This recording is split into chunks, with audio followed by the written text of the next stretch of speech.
There's a huge problem in this country with gender equality. I mean, as you've seen recently in the global gender gap, we've fallen to 26th place in the world, which is really embarrassing. We used to be 9th place 10 years ago.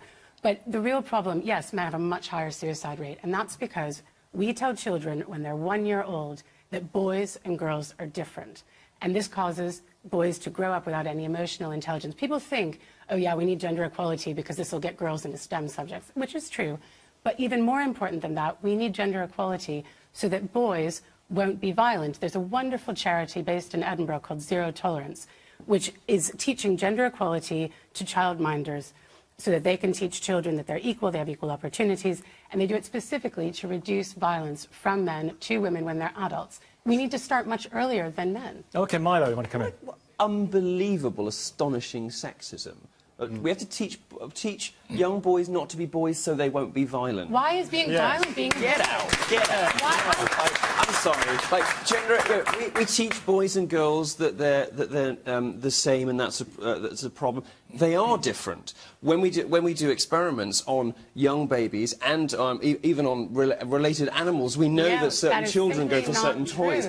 Boys and girls are different. To give you some context for all of this. You have to understand a little bit about the history of feminism. There have been two main strands. And here is our local expert. Well, yes. Of course, because of course men aren't allowed to speak about anything that isn't to do with men, except no one's really interested in. Let him talk. Already said indicate that you know nothing about it. All right. Well, I'm going to talk to you a little bit about the problems that men are experiencing in society. And since you're not a man, perhaps you could like to give it a rest for a second. So there is a wider context in which men are suffering slightly. Even 10 years ago, it would have been ridiculous to say it.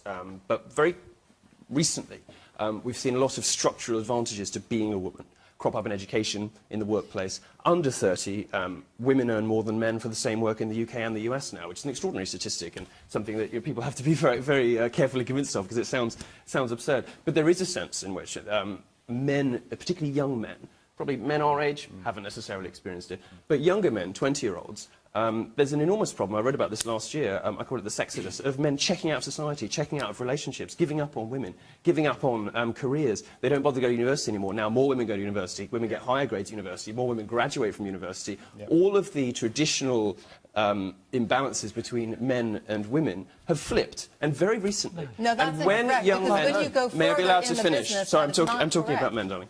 And you call them darling? How incredibly rude. And now you think it's funny.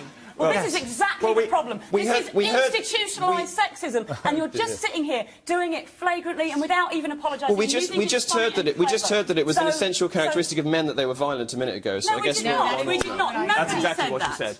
Nobody said that. That's just a lie. My point simply